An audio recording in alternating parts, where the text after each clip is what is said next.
In this video, we're going to be reviewing a Genie Garage Door Opener motor, the model 3120. We're going to highlight some of its features, and at the end of the video, we're going to answer the question, who should buy it? Let's party.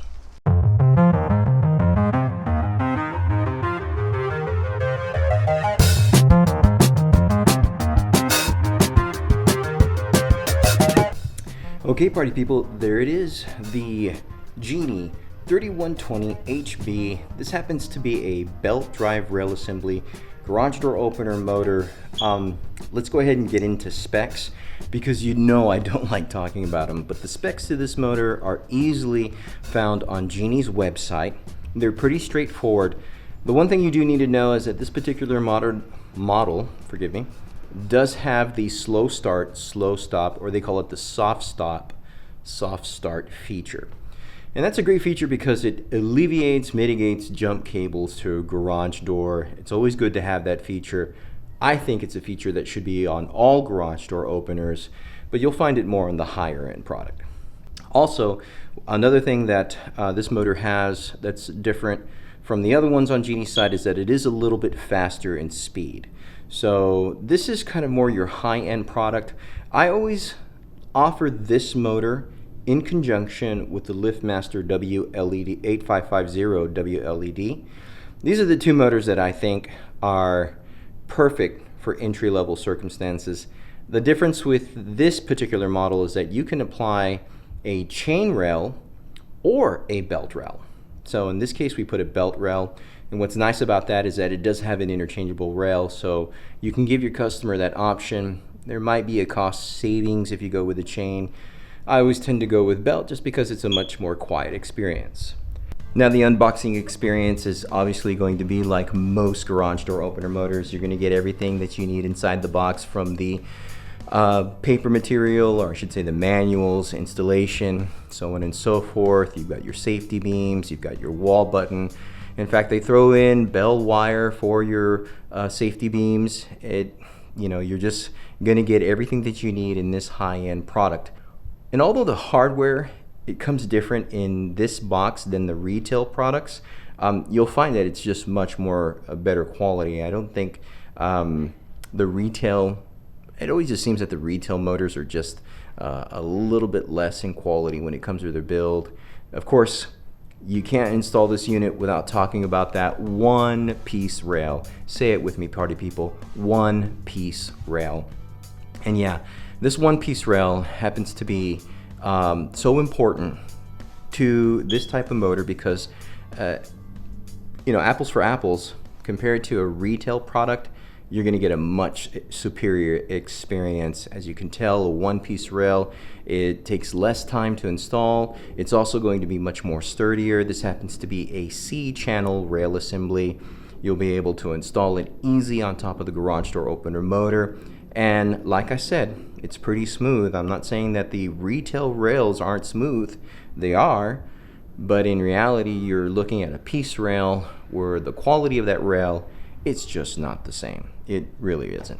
You'll find that when you're replacing a Genie motor with another Genie motor, it's going to be pretty easy to hang. You can utilize some of the same hanging harness. In most cases, sometimes you'll have to bring punch angle with you. This is true on the Contractor series. But what you get in the retail box, well, it's not that much better, because in the retail side, they have these two flimsy little punch angle brackets. They're poor excuse for punch angle. I do not use them. I simply use either what is existing because it's good quality or it's sturdy, stood the test of time, or I bring my own punch angle to make sure that it's installed properly.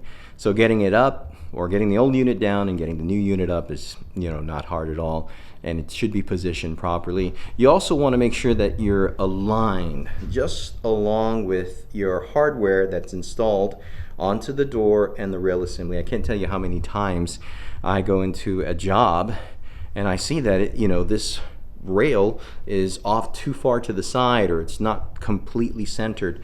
So that's something to take into account whenever you're dealing with a new install. Aside from that, you're going to replace the safety sensors, the photo safety beams, or photo safety eyes. Genie calls them safety beams. And you're going to replace the wall button. Now, we're going to get to the wall button in a minute, because the wall button is a multi-function wall button. So it's a good wall button. You wanna be able to install this and not use the existing wall button, because you're gonna get a little bit more features out of this wall button. So one interesting bit of information with regards to the multi-function wall button is to realize that there are certain buttons that have a purpose on this wall button. You do have a light button that will turn the light on and off. Now that means that there's no motion sensor on this particular multi-function wall button. In other words, if you come into the garage and you start moving in the garage, the light's not going to turn on by itself. You will have to press that button to have light in your garage. In addition to that, you do have a lock button, and that lock button is super important, because in the case of the lock button, if you turn off that lock or you turn on the lock, the light turns off, you won't be able to use your remote entry system. So it's super important to keep in mind that if you're leaving the home, use your garage door as the entry to your home and not the front door. Make sure you take your house keys, because if you have it in the lock position, you could lock yourself out. Look at that. Nothing's happening. You've locked yourself out literally from your multifunction button. You try and tell someone, hey, can you go open it up? In there, same thing. Again, it's in the lock feature. So make sure that your multifunction wall button is not in the lock feature. They call it the vacation lock or the vacation mode. But it's important to understand, again, because most people use their garage as an entry to your home. I can't tell you how many times I've gone to a customer's house and they say, my garage door opener is no longer working. The wall button used to light up. It used to work with my remotes. Now it does nothing but clicks. And sure enough, they have the lock mechanism on. So very important to keep in mind. If you happen to have one of these multifunction buttons, get familiar with it. In fact, there's a little manual right in here. So smart on Genie's part, that'll explain a little bit more about it. Hey party people, Santiago from SOS Garage Door Service, and if you're getting value out of this video, do me a favor, smash that like button.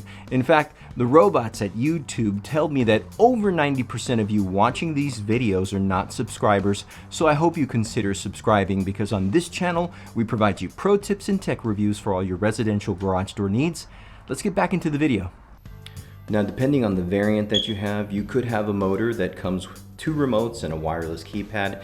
This particular version of the 3120 simply comes with 1 remote, but we did get the customer another remote. Now, the remotes that come in the box are pre-programmed, but it's important to know, party people, you see this little red tag right there. You see that little red tag? I don't know if you can see it. It's not zooming in very well. Zoom in, please. Por favor. Zoom. There we go. Zoomed. There we are. Zoom a little bit better. You got to pull this out. Pull it out like so. Because if you don't pull out that little red tag, what's going to happen is that you're going to press the buttons and it's not going to do anything. Pulling out the red tab will obviously allow you to utilize the remote transmitter. Now, because we do have another remote for this customer, we're not just going to pull that little red tag out just yet. We're going to program it, and we're going to show you that right now. Okay, so programming a garage door opener remote transmitter is relatively easy. You're going to first pull in that little red tag, like so. Whoop. Yep, nice and smooth. Now, if you press any buttons, they won't necessarily program just yet. See, I'm going to press this one right here. Nothing happens. One more time. Nope. You have to program the remote. So you're going to go up to the program button. It's the square button right here. It'll say program set. It's got acronyms on it. But you'll hold down on it until you see a purple light. There we go, flashing purple light, okay? And I like to call it Prince purple because it reminds me of Prince, you know, the artist. Anyways, once that's flashing, you're gonna hold down the remote. It's gonna stop blinking. You're gonna press it one more time. It's gonna go blue, and then you're good to go. Now in California, this one does have the battery backup installed, so you see how Genie has very subtly designed this motor to have the battery backup on the back. This is also similar to the retail product.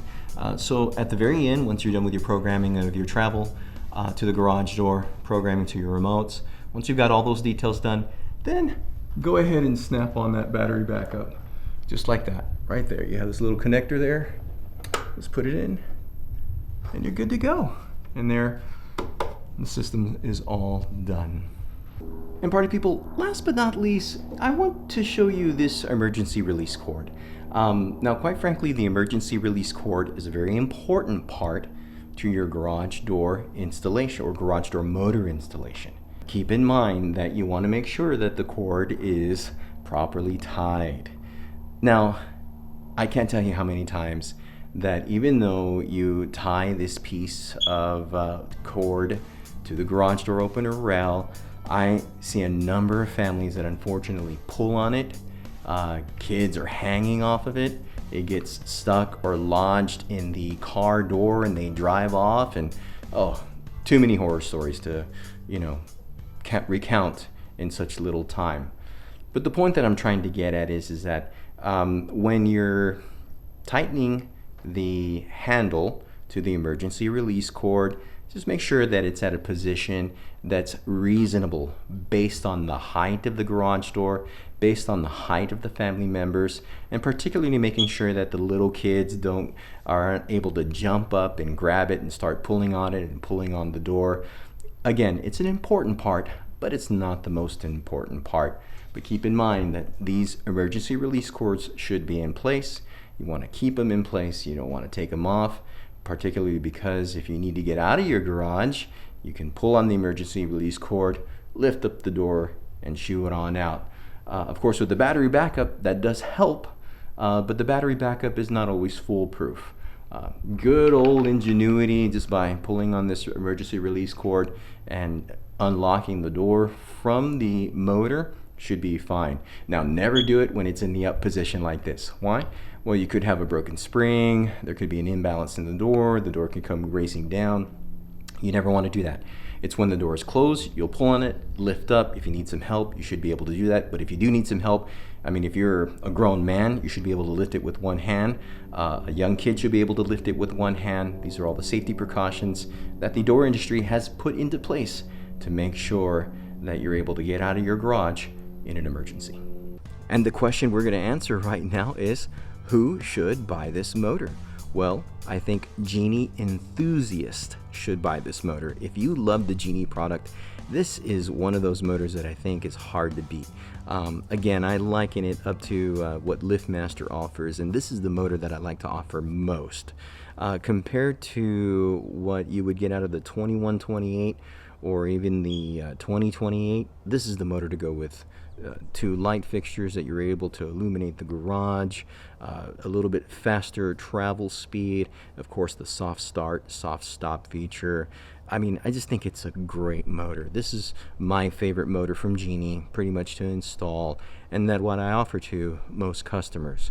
Now, definitely your property managers, your apartment complex managers, they can probably want to buy this unit, but this particular model is the Wi-Fi version. Now, the reason why that's important is because most garages, like this is a condo complex, your Wi-Fi signal should be able to reach the garage door opener, but in some complexes, that's just not the case. So a Wi-Fi motor may not make sense at all. It would be better to go with, check this out, a retail product, not the contractor series. And the reason why I say that is because the contractor version of the non-Wi-Fi, I should say the contractor version, the non-Wi-Fi variant, there we go, that is the 3020. And I've talked about the 3020 before, but the 3020 is actually going to be discontinued. So if you're in that camp like, oh, I don't want Wi-Fi, I don't need all that, well then if you can find a deal on a discontinued 3020 garage door opener motor, go for it. Just because of the advantage of that single solid state rail, I think you're going to have a better experience. But if not, if you're not able to find the 3020 because it has been discontinued and you don't really want to invest into a garage door opener that will be discontinued and perhaps not have parts in the near future, well then go ahead and go over to the retail side, perhaps maybe taking a look at one of the 7055 TKV, that's the Stealth Drive 750 model, or maybe in the 3055 or the 3035, if I'm not mistaken. Man, Genie has a lot of models. At the end of the day, the Genie 3120 HB is going to be one of those garage door opener motors that's hard to beat.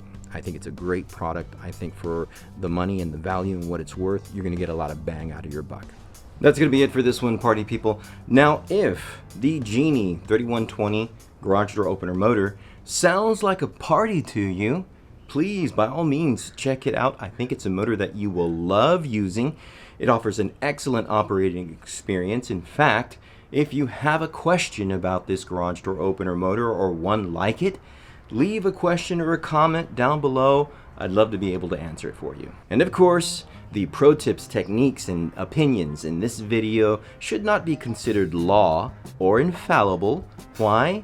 Because I am nobody. Again, this channel is designed to provide you pro tips and tech reviews for all your residential garage door needs. As always, thank you for partying with me. Now, check out this other video that YouTube insists on you watching. Please hit that like button on the way out. Thank you for watching this video. Y'all stay safe.